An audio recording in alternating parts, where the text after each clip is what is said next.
അന്നൊരു ശനിയാഴ്ച വൈകുന്നേരമായിരുന്നു. ജോലി കഴിഞ്ഞ് വീട്ടിലേക്ക് പോകുന്ന മരം വെട്ടുകാരൻ ബാപ്പൂട്ടിയുടെ കൂടെ കവലയിൽ നിന്ന് മൂസക്കുഞ്ഞ് എന്ന കല്യാണ ബ്രോക്കറും കൂടെ കൂടി. അല്ല ബാപ്പൂട്ടി, ഇന്നലെ ജുമാക്ക് നിന്നെ കണ്ടില്ലല്ലോ, എവിടെയായിരുന്നു നിങ്ങള്? ഞാൻ എത്ര അന്വേഷിച്ചെന്നറിയോ? എന്താ മൂസ കാര്യം? എനിക്ക് തെക്കേപ്പുറം വലിയ പള്ളിക്ക് അടുത്തായിരുന്നു പണി. അവിടുത്തെ പറമ്പിലെ കിണറ്റിൽ നിന്നും വെള്ളം കോരി കുളിച്ച് ഞാൻ അവിടുത്തെ പള്ളിയിൽ ജുമാക്ക് കൂടി. ഹോ, അത് ശരി. ഞാനൊരു പ്രധാന കാര്യം പറയാനാണ് നിങ്ങളെ അന്വേഷിച്ചത്. എൻ്റെ മകളുടെ കല്യാണക്കാരിയായിരിക്കും. ദേ മൂസ, എൻ്റെ കയ്യിൽ കാശൊന്നുമില്ല, ചുമ്മാ ബ്രോക്കർ കളിക്കല്ലേ. ഇതെന്ത് കഷ്ടം. നോക്ക് ബാപ്പുട്ടിക്ക, ഞാനൊരു ബ്രോക്കറായിട്ടല്ല നിങ്ങളോട് സംസാരിക്കുന്നത്, നല്ല ഒരു ചങ്ങാതിയായിട്ടാണ്. ഇക്കാൻ്റെ 6 പെൺമക്കളെ വെറും മരം കൊത്തുകാരനായ നിങ്ങൾ ഈ കാലത്ത് എങ്ങനെ കെട്ടിക്കാനാണ്? ഇപ്പം തന്നെ മക്കളിൽ 3 ആള് വിവാഹപ്രായം എത്തി. മൂത്തോളെ ആയിമൂട്ടിക്കാക്ക് നിക്കാഹ് ചെയ്ത് കൊടുക്ക്. അങ്ങനെ ആ നിക്കാഹ് കഴിഞ്ഞാൽ ബാക്കിയുള്ളവരെ ഓള് നോക്കൂലേ? അത്രയ്ക്കുണ്ടല്ലോ ആയിമൂട്ടിക്കാക്ക് ഈ നാട്ടിലുള്ള സ്വത്തുവകകൾ. വാഹയല്ല, വകകൾ. അതെന്ത് പുകയേ ആകട്ടെ. ഇത്രയും വിദ്യാഭ്യാസം ഉണ്ടായിട്ടും നിങ്ങളിപ്പോഴും അറക്കവാളിൻ്റെ മെഷീനും പിടിച്ചുകൊണ്ട് മരം കൊത്താൻ നടക്കല്ലേ ഈ നാട് നിങ്ങളെ മൂത്ത മോളെ കല്യാണം കഴിച്ചു കൊടുത്താൽ പിന്നെ നിങ്ങൾ ആരാ? ആയിമൂട്ടിക്കാൻ്റെ അമ്മാച്ചൻ. അയ്യേ ഛേ, അയാൾക്ക് എൻ്റെ വയസ്സുണ്ടല്ലോ, നാണമില്ലേ നിനക്കിത് എന്നോട് പറയാൻ? ആട്ടെ, നിങ്ങൾക്ക് എത്ര വയസ്സ്? 54. എന്നാൽ അയാൾക്ക് അത്രയില്ല, വെറും 53 മാത്രമേ ഉള്ളൂ. മാത്രമല്ല, നിങ്ങൾക്ക് 54 ഉള്ളുവെങ്കിലും 65 കഴിഞ്ഞ കിളവനെ പോലെ തോന്നുന്നു. അയാൾക്കാണെങ്കിൽ 53 ആയിട്ടും ഇപ്പോഴും നേരെ തിരിച്ച് 35 മാത്രമേ തോന്നൂ. നമ്മുടെ നാട്ടിലെ മമ്മൂട്ടി എന്നാ എല്ലാവരും അയാളെ വിളിക്കാറ്. അത്രയും സുന്ദരനല്ലേ? അയാൾക്കെന്തിനാ ഈ പ്രായത്തിൽ വേറൊരു കല്യാണം? അപ്പോൾ അയാളുടെ വീട്ടുകാരി എവിടെ പോയി? അതൊക്കെയുണ്ട്, വീട്ടിൽ തന്നെ ഉണ്ട്. അവരുടെ അറിവോടുകൂടി തന്നെയാണ് ഈ കല്യാണം. ഒരുപാട് സ്വത്തുള്ളവർക്ക് എത്രയും കെട്ടാലോ. ആ കെട്ടിലാണെങ്കിൽ ഒരു മോനേ ഉള്ളൂ, അതാണെങ്കിൽ ഒരു പൊട്ടനും. ചുരുക്കി പറഞ്ഞാൽ മോളെ കെട്ടിച്ചു കൊടുക്കുന്ന കൂട്ടത്തിൽ നിങ്ങളുടെ ജീവിതമാണ് മാറി മറിയാൻ പോകുന്നത്. അതെങ്ങനെ മൂസ? ഇക്കണ്ട സ്വത്തിനൊക്കെ അധികാരിയായി അമ്മാച്ചനായി നിങ്ങൾക്ക് സുഖമായി പണിയെടുക്കാതെ കഴിയാം. അയാൾക്ക് ഇട്ടുമൂടാൻ പൊന്നും പണവും മോൾക്ക് നൽകുന്നത് പിന്നെ കൈകാര്യം ചെയ്യുന്നത് ആരാ? ഇങ്ങളല്ലേ പഹയാ? ഓ ബാപ്പുട്ടിക്ക, ഒരു കാര്യം ചെയ്, ഇക്കാര്യം വീട്ടിൽ പോയി പറഞ്ഞ് ശരിയാക്കി വെക്ക്. ഉടനെ ഒരു ദിവസം അങ്ങോട്ട് ഞങ്ങൾ വരാം, ആയിമൂട്ടിക്കായും കൂട്ടി. അയാളാണെങ്കിൽ എന്നും ബിസിയാണ്. സ്വന്തം പുരയിൽ വല്ല ഞായറാഴ്ചയും കാണാൻ കിട്ടിയാലായി. അപ്പോൾ അസ്സലാമു അലൈക്കും, ഞാൻ ഇറങ്ങാണ്. അത് പറഞ്ഞു മൂസക്കുഞ്ഞ് വടക്കോട്ട് യാത്രയായി. ഏതായാലും ബ്രോക്കർ മൂസക്കുഞ്ഞ് പറയുന്നതിൽ ഒരു ബിസിനസ് ഉണ്ട്. ഭാര്യ ആച്ചുവിനോടൊരു പക്ഷേ പറഞ്ഞു ഫലിപ്പിക്കാൻ പറ്റിയേക്കും. തനിക്ക് ഈ കാര്യം എങ്ങനെ മോൾ നഫീസയോട് മുഖത്ത് നോക്കി പറയും? ചെറുപ്പമല്ലേ അവൾ, വെറും 19 വയസ്സ്. അവൾ എന്തായിരിക്കും പ്രതികരിക്കുക? വിവാഹം കഴിഞ്ഞ് 3-4 വർഷം കഴിഞ്ഞ് കിട്ടിയതാണ് അവളെ. അതുകൊണ്ട് തന്നെ ഒരുപാട് ലാളനകൾ അവൾക്ക് കൊടുത്തു വളർത്തി. അതിനുശേഷം അവളുടെ ബർക്കത്ത് കൊണ്ട് 5 പേരും ഓരോ 1.5 വർഷം ഇടവിട്ട് വന്നു. സത്യത്തിൽ അവരെയൊന്നും മൂത്തവളെ പോലെ കുഞ്ഞുനാളിൽ അത്ര കണ്ട് ലാളിക്കാനോ സ്നേഹിക്കാനോ പറ്റിയിട്ടില്ല. അറക്ക മെഷീൻ വരുന്നതിന് മുമ്പും താൻ മഴുകൊണ്ടാണ് മരം മുറിച്ച് തൻ്റെ കുടുംബം പുലർത്തിയത്. അധ്വാനവും ആരോഗ്യവും കൈമുതലായി ഉള്ളതുകൊണ്ട് ആരെയും പട്ടിണി കിട്ടില്ല. മറ്റുള്ള 5 പേരെ പോലെ പഠിക്കാൻ അത്ര ഉഷാറല്ല മൂത്ത മകൾ നഫീസു. എങ്കിലും ഈ ആധുനിക കാലഘട്ടത്തിലെ കുഞ്ഞാണവൾ. അന്ന് രാത്രി കിടക്കുമ്പോൾ ബാപ്പൂട്ടി ഈ വിഷയം തന്നെ ഭാര്യ ആച്ചുവിനോട് പറഞ്ഞു. അയ്യോ ഇക്ക, ഞാനിതെങ്ങനെ അവളോട് പറയും? എന്നെ അവൾ കൊല്ലും. കാട്ടറബിക്ക് പെൺമക്കളെ കല്യാണം കഴിച്ചു കൊടുക്കുന്ന പഴയ കാലമൊന്നും അല്ല ഇത്. നമ്മുടെ കുഞ്ഞുങ്ങൾ അവരുടെ വിദ്യാഭ്യാസത്തിലും കഴിവിലും വലിയ പ്രതീക്ഷയിലാണ് ജീവിക്കുന്നത്.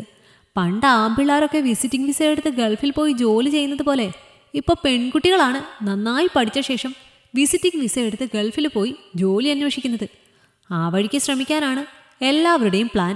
മാത്രമല്ല, നമ്മുടെ ഏറ്റവും ഇളയതായ സുഹ്റു യൂട്യൂബിൽ റൂട്ടിനി ദിവസവും ഇട്ട് അത് പൈസ കിട്ടുന്ന വിധത്തിലുള്ളൊരു ചാനലാക്കി മാറ്റിയിട്ടുണ്ട്. ഇത്തിരി നാൾ കഴിഞ്ഞ് അതിൽ നിന്നും വരുമാനം ലഭിക്കും. ഭാര്യ ആച്ചുവിൻ്റെ വർത്തമാനം കേട്ടതോടെ ബാപ്പൂട്ടി പിന്നെ ഒന്നും മിണ്ടിയില്ല. ആയിമൂട്ടിക്ക് മകളെ കൊടുക്കാമെന്ന ആ പ്രതീക്ഷ മനസ്സിൽ നിന്നും മാറ്റിവെച്ച് കിടന്നുറങ്ങി. പിറ്റേന്ന് ഞായറാഴ്ചയായിരുന്നു.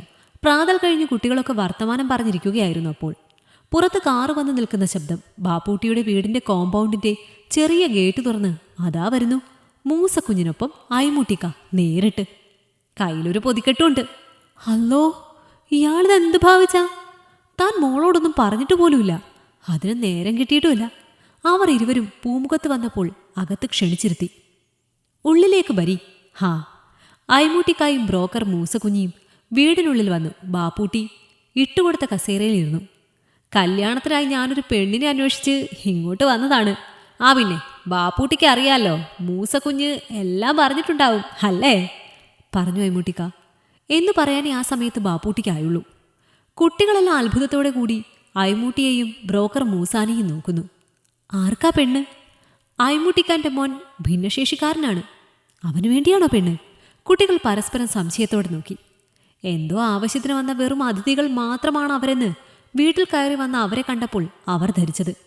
കല്യാണക്കാരിയാണെന്ന് കേട്ടപ്പോൾ പെട്ടെന്ന് അവരെല്ലാം ഉൾവലിയാൻ തുടങ്ങി. വാടി പോകാം, അവർ പരസ്പരം പറഞ്ഞ് അടുക്കളയിലേക്ക് പോകാൻ തുടങ്ങി.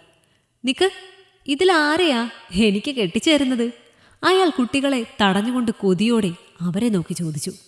അയാളുടെ വൃത്തികെട്ട ദൃഷ്ടി തങ്ങളുടെ നേരെ ആയപ്പോൾ പെൺകുട്ടികളൊക്കെ ഭയന്ന് അവിടുന്ന് വേഗം അടുക്കളയിലേക്ക് ഓടി. അത് കണ്ട് അയാൾ വീണ്ടും ചോദിച്ചു, ബാപ്പൂട്ടിയുടെ മൂത്ത മകളെ അല്ലേ? കുട്ടികൾ ഓടിപ്പോയ വഴിയെ നോക്കി അയ്മൂട്ടിക്ക ചോദിച്ചു. അത് ഞാൻ അവളോട് എന്നും പറഞ്ഞുകൊണ്ട് ബാപ്പൂട്ടി നിർത്തി. എന്താ പറഞ്ഞില്ലേ? പോയി പറയും. ഇജെന്താ ഇവിടെ കുന്തം വിഴിക്കുന്നത് പോലെ നിൽക്കുന്നത്? അത് കേട്ട് ബാപ്പൂട്ടി അടുക്കളയിലേക്ക് യാന്ത്രികമെന്നോണം നടന്നു നീങ്ങി. ബാപ്പൂട്ടി അവിടെ എത്തുമ്പോൾ കുട്ടികൾ ഉമ്മയോട് പരാതി പറയുന്നതാണ് കേൾക്കുന്നത്. ഉമ്മ, അയാൾ വയസ്സൻ, ഇവിടെ വന്നത് ആരെയോ കെട്ടാൻ വേണ്ടി. നമ്മളിൽ ആരെയോ അയാൾക്ക് കെട്ടിച്ചു കൊടുക്കാൻ ബാപ്പ അയാൾക്ക് വാക്ക് നൽകി എന്നാണ് തോന്നുന്നത്. കുട്ടികളത് പറഞ്ഞ് കരയാൻ തുടങ്ങി. നിങ്ങൾ ബേജാറാകണ്ട, സമാധാനിക്ക്. ഉമ്മ ആച്ചു അവരെ സമാധാനിപ്പിച്ചു. ആച്ചുവിനോട് ബാപ്പൂട്ടി ചോദിച്ചു, നഫീസ എവിടെ? അവൾ അറിഞ്ഞോ വിവരം? ഇല്ല. അവൾക്ക് കേട്ടോ എന്നറിയില്ല. അവളെവിടെ? എല്ലാവരും അവളെ അന്വേഷിച്ചു. ആ സമയം നഫീസ ആ വീടിൻ്റെ ഉള്ളിലുള്ള ഒരു റൂമിൽ കയറി കഥ കടച്ചിരിക്കുകയായിരുന്നു. ഇത്ത അറിഞ്ഞെന്ന് തോന്നുന്നു. ഇതാ ഈ റൂമിൽ കയറി കഥ കടച്ച് കുറ്റിയിട്ടിരിക്കുന്നുണ്ട്. എല്ലാവരും തട്ടി വിളിച്ചിട്ടും തുറന്നില്ല. ഓടിട്ട പുരയായിരുന്നു അത്. അതുകൊണ്ട് തന്നെ കഴുക്കോലിന് ഉമ്മാന്റെ സാരി കെട്ടി ഇറക്കിയിരിക്കുന്നത് കണ്ടു. മച്ചിന് പലക അടിക്കാത്തത് കൊണ്ട് പുറത്തുനിന്ന് നോക്കുമ്പോൾ കാണാം. അല്ലോ, നഫീസ് തൂങ്ങിച്ചാവാൻ പോകുന്നേ, കുട്ടികളെ വിളിച്ചു പറഞ്ഞു. ശബ്ദം കേട്ട് ബാപ്പൂട്ടി ഞെട്ടിതിരിഞ്ഞ് അങ്ങോട്ട് പാഞ്ഞെത്തി. കഴുക്കോലിൽ തൂങ്ങിയാടുന്ന സാരിയിൽ എന്തോ വെയിറ്റുള്ളതുപോലെ അനുഭവപ്പെട്ടു. അല്ലോ, ചതിച്ചു റബ്ബേ! നഫീസ് തൂങ്ങിച്ചാവാൻ ശ്രമിച്ചെന്നാണ് തോന്നുന്നത്. അയാൾ ഒരു നിമിഷം പോലും പാഴാക്കിയില്ല. ദുർബലമായ ആ കതക് ചവിട്ടി തുറന്നു. സാരിയിൽ തൂങ്ങിയാടുന്ന മകളെ കണ്ട് അയാൾ ഞെട്ടി. കാലിൽ പിടിച്ച് അവളെ ഉയർത്തി.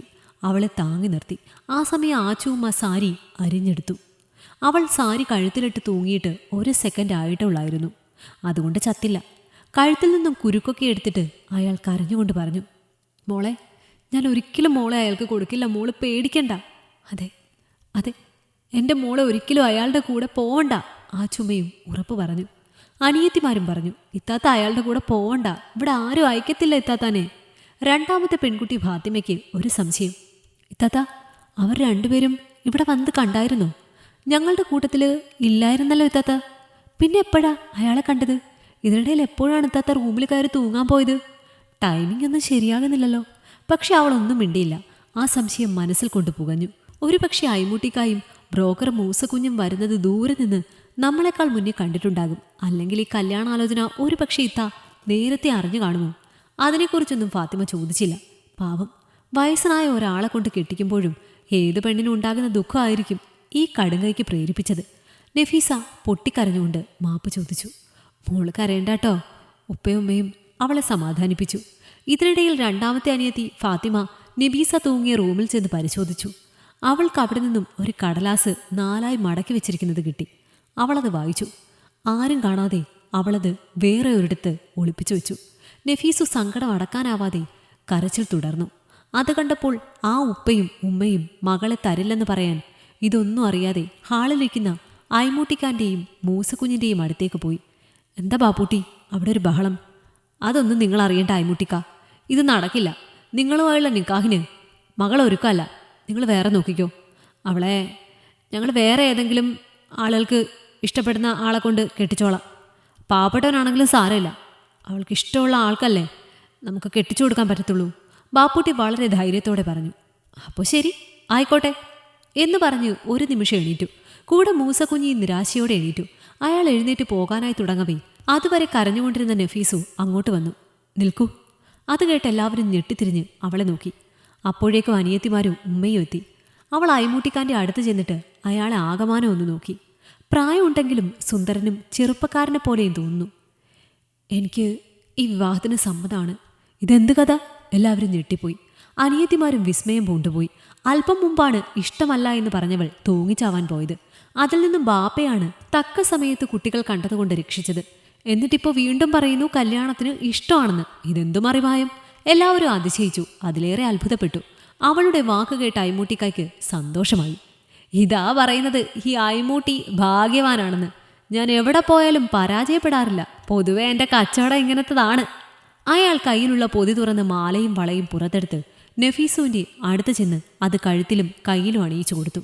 അതുകൊണ്ട് ആച്ചുവിനും ബാപ്പൂട്ടിക്കും ഉള്ളിൽ സന്തോഷമായി. അനിയത്തിമാർ ഒരു സിനിമ കാണുന്നത് പോലെ അത് നോക്കി നിന്നു. തുടർന്ന് നടന്ന ഒരു സുദിനത്തിൽ നഫീസയ്ക്ക് ആർഭാടമായി നിക്കാഹ് നടന്നു. അയ്മൂട്ടിക്കാന്റെ ഭാര്യയായ അദ്ദേഹത്തിന്റെ തറവാട്ടിലേക്ക് പോയി. സത്യത്തിൽ അയ്മൂട്ടിക്ക വന്ന ആ നിമിഷം എന്താ ആ വീട്ടിൽ നടന്നത്? സംഭവം ഇങ്ങനെയാണ് പറയാം. നഫീസു ആ നാട്ടിൽ തന്നെയുള്ള ഒരു പയ്യനുമായി പ്രണയത്തിലായിരുന്നു. അനിയത്തിമാർ പോലും അറിയാതെ അവൾ ആ പ്രണയം കൊണ്ടു നടക്കുകയായിരുന്നു. ഇടയ്ക്ക് അവർ ഗൾഫിൽ പോയി. വാട്സപ്പിനും ഫോണിനുമായി അവളുമായുള്ള പ്രേമം അവിടെ നിന്നും അവൻ നിലനിർത്തി ഇതുവരെ. ഈ അടുത്ത് കുറച്ച് ദിവസങ്ങൾക്ക് മുമ്പാണ് അവൻ നാട്ടിൽ വന്നത്. വന്ന ശേഷം അവൾ അവനെ കാണാനായി പലയിടത്തും അവസരം ഒരുക്കിയിട്ട് പോലും അവളെ ഒരു പ്രാവശ്യം പോലും കാണാൻ കൂട്ടാക്കാതെ അവൻ പെണ്ണ് അന്വേഷിച്ച് നടക്കുന്ന കാര്യം അവൾ അറിഞ്ഞു. ഇന്ന് രാവിലെ അവൻ പോയി ആ പെണ്ണിന് മാലയും വളയും ഇട്ടുകൊടുത്ത ഫോട്ടോ വാട്സപ്പിൽ കണ്ടപ്പോഴാണ് അവൾ തൂങ്ങിച്ചാവാൻ പോയത്. ആ സമയത്താണ് അയ്മൂട്ടി അവൾക്കുള്ള വിവാഹാലോചനയുമായി ആ വീട്ടിൽ വന്നത്. കാമുകൻ തന്നെ ചതിച്ച നിരാശയിൽ ഉള്ളിലെ മുറിയിൽ ആരും കാണാതെ നഫീസ് തൂങ്ങിച്ചാവാനുള്ള ശ്രമം നടത്തിയപ്പോൾ എല്ലാവരും കരുതി അയ്മൂട്ടിക്ക വന്നതുകൊണ്ട് പേടിച്ചാണ് അവളത് ചെയ്തത് എന്ന്. രണ്ടാമത്തെ അനിയത്തി ഫാത്തിമയ്ക്ക് കിട്ടിയ ആത്മഹത്യാക്കുറിപ്പിൽ നിന്നും അവളെല്ലാം വായിച്ചറിഞ്ഞിരുന്നു. എങ്കിലും ആ രഹസ്യം അവൾ ആരോടും പറഞ്ഞില്ല. ശരിക്കും പറഞ്ഞാൽ ആ സമയത്ത് അയ്മൂട്ടിക്ക ഒരു രക്ഷകനായി എത്തിയത് അവൾക്കൊരു ജീവിതം ലഭിക്കാനിടയായി. ഒരു ദുർബുദ്ധിയിൽ നശിച്ച് മണ്ണടിയേണ്ട തൻ്റെ ജീവനും ശരീരവും കൊണ്ട് തൻ്റെ സഹോദരിമാർക്കെങ്കിലും ഒരു നല്ല ജീവിതം കിട്ടട്ടെ എന്ന് കരുതിയാണ് അവൾ അയ്മൂട്ടിക്കാക്ക് തൻ്റെ കഴുത്ത് കുനിച്ചു കൊടുത്തത്. തുടർന്ന് 5 പെൺമക്കളുടെയും കല്യാണത്തിനും അവരെ എല്ലാം സഹായിച്ച് നല്ലൊരു ജീവിതത്തിലേക്ക് കൈപിടിച്ചെത്തിച്ചു. ഈ കഥ നിങ്ങൾക്കിഷ്ടമായെങ്കിൽ ലൈക്ക് ചെയ്യൂ.